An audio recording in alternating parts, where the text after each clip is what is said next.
Oh, we're live. Sorry, guys. I was just sending out tweets about this. Wait, are we live? Hang on. Okay, yeah. Sorry, guys.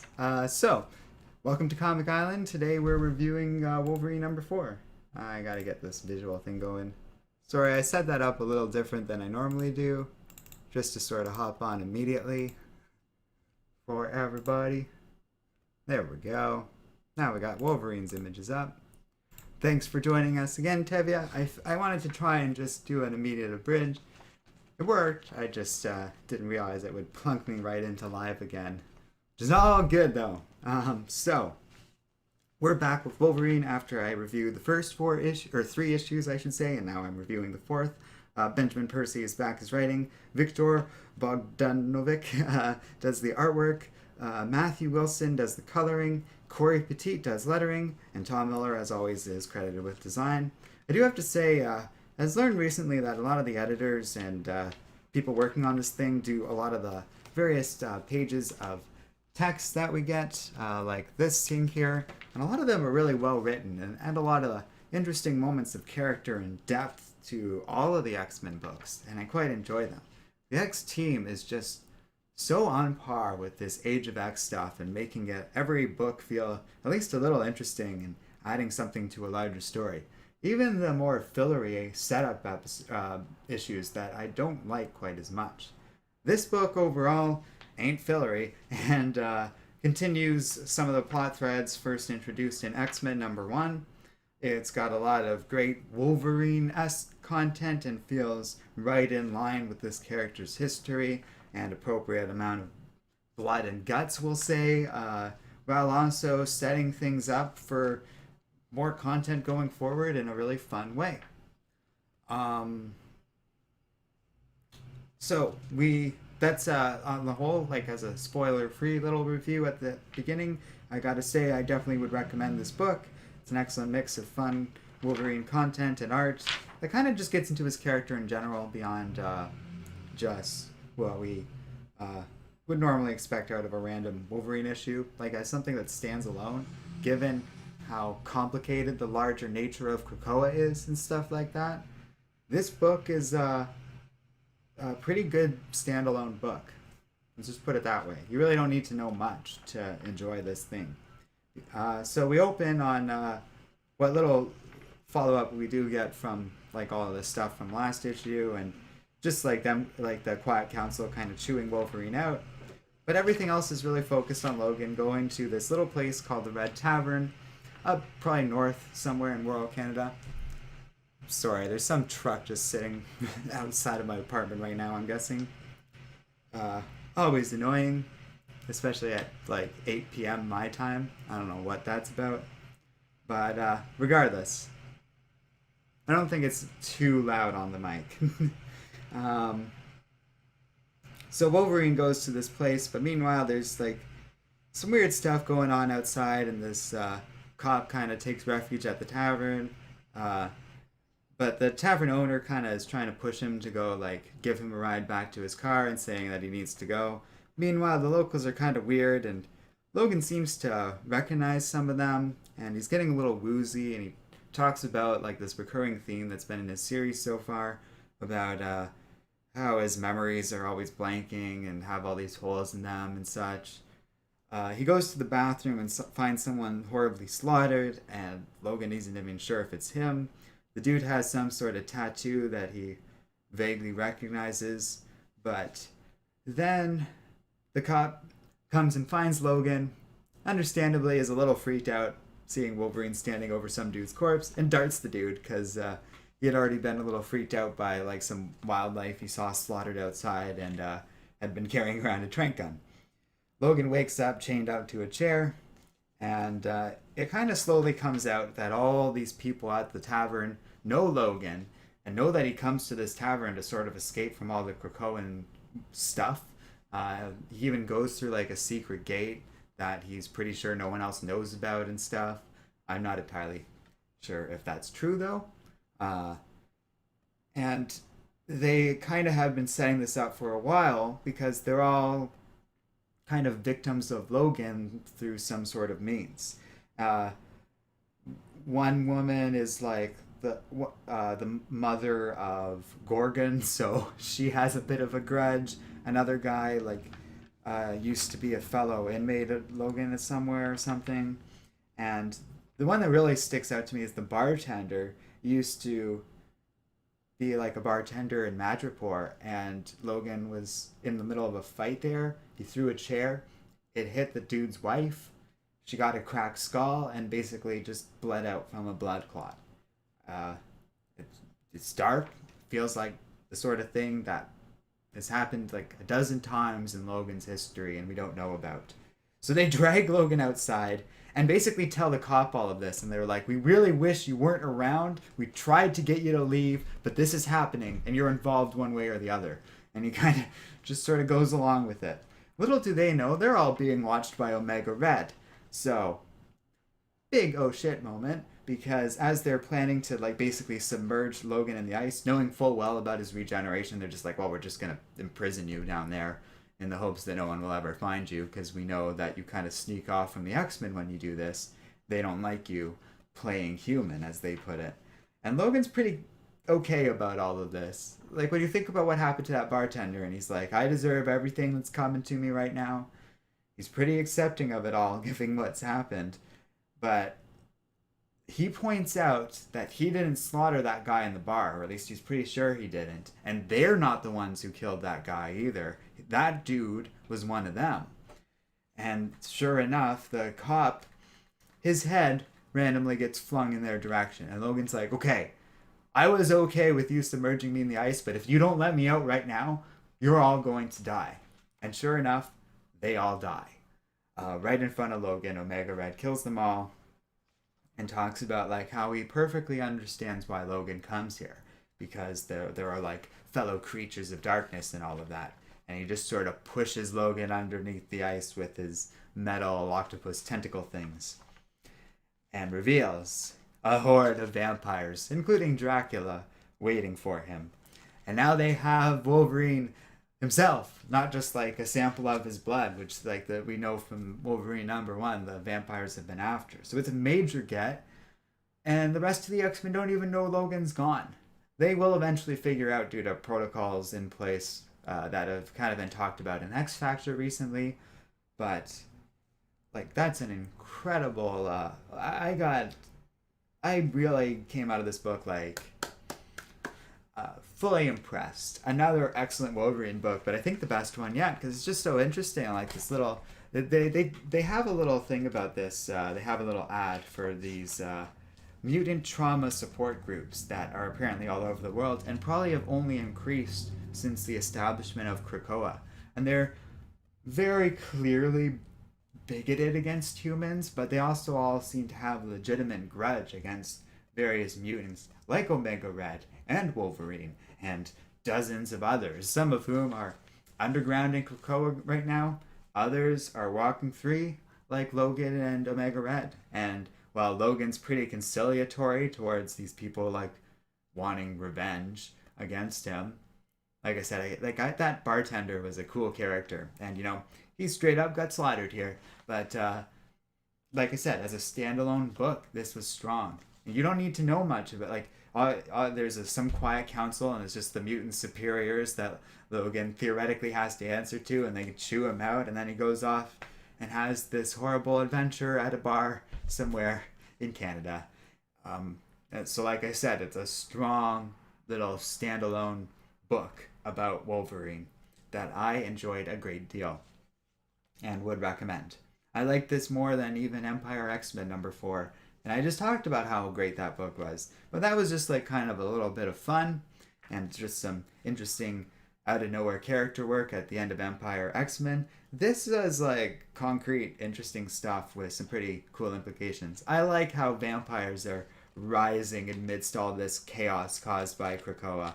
All of these big threats are coming out of nowhere because the X-Men are gaining such power that people are able to chip away at it and gain their own power, like the horticulture, or use the like resulting vulnerability of the human race to grow, like the vampires or Russia or all these other little factions and threats that are emerging out of all of this, like the various groups building sentinels and this that surviving faction of Weapon X organizations across the world that have bandied together. Comic Book University is saying, "Hey, Comic Island, this was a really good look at Wolverine." Well, thanks. I definitely would recommend this on the whole. I think it is this series, because there's all this optimism and fun going on in Krakoa, and that's great. But I think Logan and the Wolverine series, I should say, is great at kind of still being a Wolverine series and still being all about how he can't just embrace the light. And in doing so, he made a huge, giant mistake here. And he thinks about it to himself when he's thoroughly screwed over by Omega Red and how he made the same. I'll read this part out loud because I think it's so perfect. And it's just one of many series of lines that we get throughout the Wolverine series that really do a good job at kind of talking about like the world after Krakoa and how there's still threats to the X-Men, how death still matters, and how like there's still darkness on the horizon if the X-Men aren't careful, and they're gonna have bigger obstacles than ever before now, even though they have these protections in place, which are great. But he says to himself, "I've fallen victim to the same thing I've been criticizing Krakoa about, letting my guard down, thinking I was safe. Bar's always been my only sanctuary, but there is no escape." So he let himself he let his guard down around this bar, and he didn't let the X-Men know where he is, and in making he just made these critical errors that have left him so deeply exposed, even though he's the one that knew Omega Red was a threat and couldn't be trusted. It's so good. I really like this Wolverine series so far. It's been a strong point in an already relatively strong roster of X-Men books. Uh, it's amazing to think about all this content. I keep saying it, but it's just like, whoa, like so many cool things can be done. This vampire thing could, I don't know what that was. This vampire thing could be a whole new like direction for the X-Men. Is that my phone? Because that was loud. Um, okay. Uh, Alrighty. Comic Book University is saying, well, exactly. Wolverine's inability to just relax was crucial in this issue. Even when everyone's partying, someone has to watch the door Omega Red gets you. That's Logan. Well, and that's interesting because he was right about that, and he is right about like there's always going to be these threats to Krakoa now, but he also did make that same mistake and let his guard down somewhere, and it cost him so dearly, and that's fascinating. Tevye is saying, as he said in my last review, he's hoping for Laura to return. I mean, she's still around, and I can't imagine anyone's going to forget her.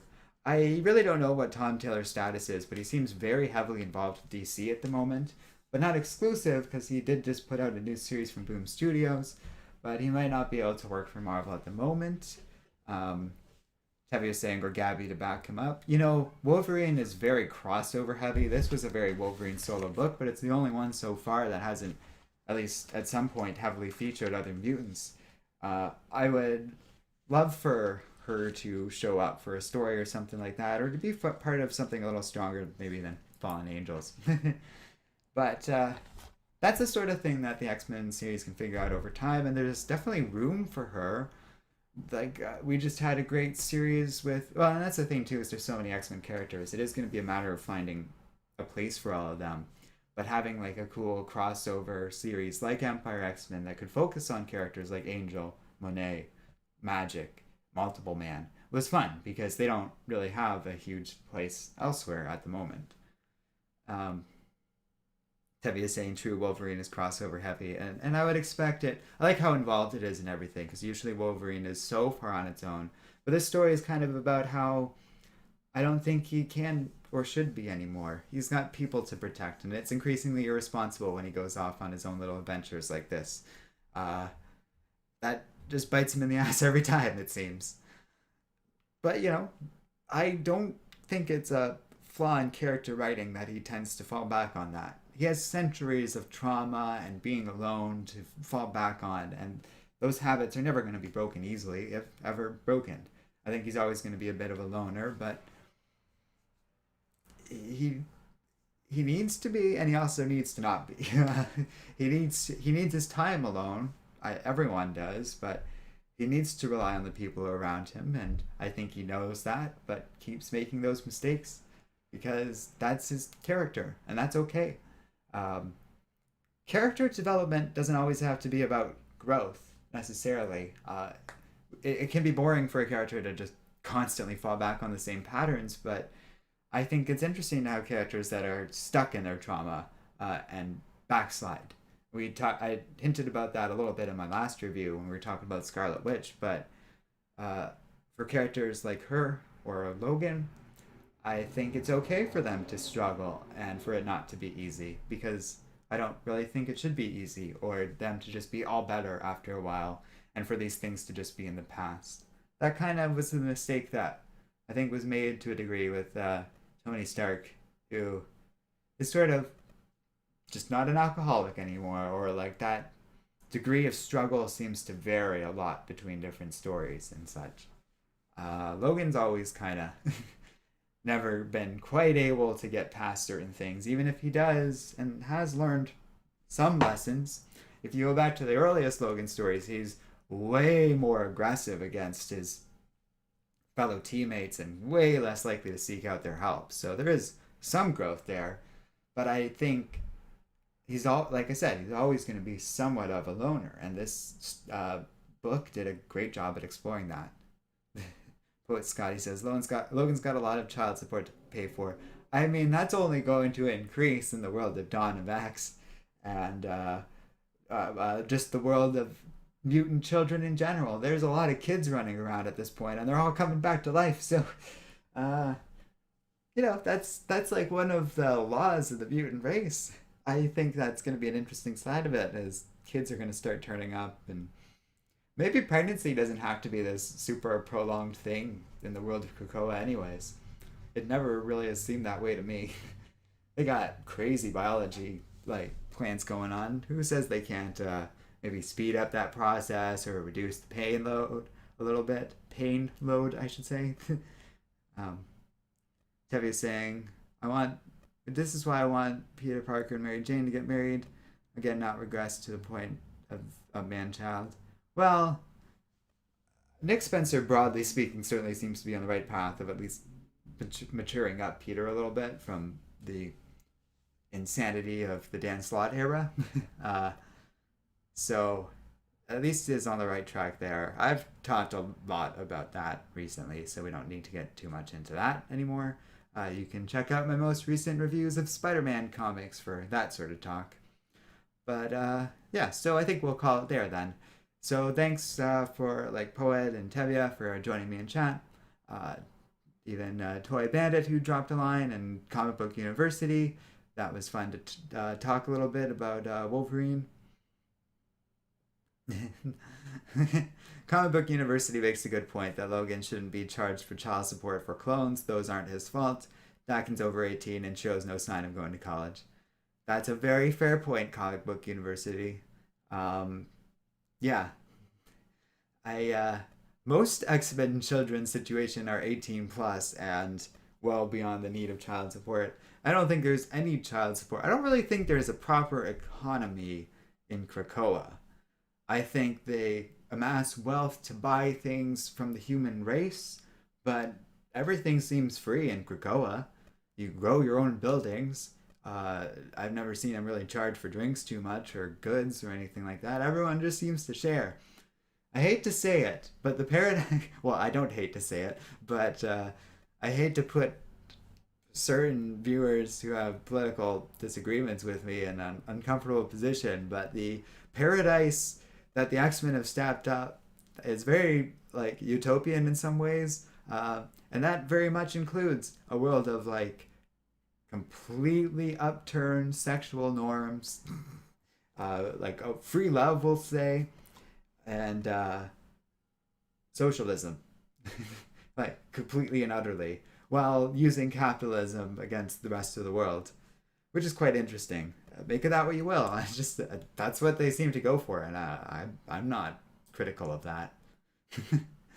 But yeah. Okay, so thanks for watching this video. Tomorrow I'll probably be getting the DC books I ordered, which I believe is a couple more. As I promised last review, I'm gonna, why not, pick up a couple of issues of Cable, assuming the store still has them, and something else, and we'll go from there. Kenneth Robinson says, recently applied at my childhood comic book store. Wish me luck. Love the reviews since I was 13, now 20. Glad you're still instilling hope for me, man. Keeping it 100. Hey, that's awesome, dude. I hope you get the job. Retail jobs are what they are, but I think that's a great job to have, like, as something part-time to make a little bit of extra money and stuff. And all the people at the comic book store are always very nice and helpful at my local establishment, and if you can help them out, that is great. So best of luck with that. Just my only advice as someone who helped manage a retail store for years and years is make sure you brought your resume in and like talk to a manager, and don't be afraid to like talk to people, you know. Even doing a little follow-up call can't really hurt, but don't harass them either with like follow-ups or whatever. Just wait like a week. If you haven't heard back from them, then you can call and check in. I always believed, like, you know, if you're gonna be working with customers, you shouldn't be shy. So you shouldn't be too shy to talk to like the owner or the manager or the supervisor or something, right? Just dropping it off at the clerk isn't a great idea. But that's I don't know. That's just my advice for those of you who want to get a job at a comic book store, I guess. Not that I ever managed a comic book store, but I worked in a store that did sell like graphic novels, so I guess it's tangentially relevant. But that was all in the past now. Thankfully, we'll say I don't miss working in retail. Let's put it that way. But I never worked in a comic book store. That would be very different. Kenneth said, "Thanks for the advice, man. You don't know how much your words mean."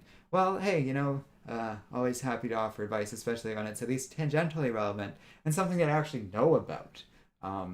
Because I was a huge filter for that sort of thing. But yeah, like for resumes coming into the store and whether or not I would recommend that person being hired, which definitely had a sway on the like store manager and whether or not he did it, because he respected my opinion, even when I wasn't like in the management team. Anyways, oh, so off topic, but thanks for watching, everybody, and I'll see you guys tomorrow with our DC comics. I think we got the new Batman part in the Joker War. And the finale to Wonder Woman Dead Earth, which is a big deal, and I can't wait for. Especially because that's going to be my first print copy of the series, which is awesome. So see you guys for that, and have a good one.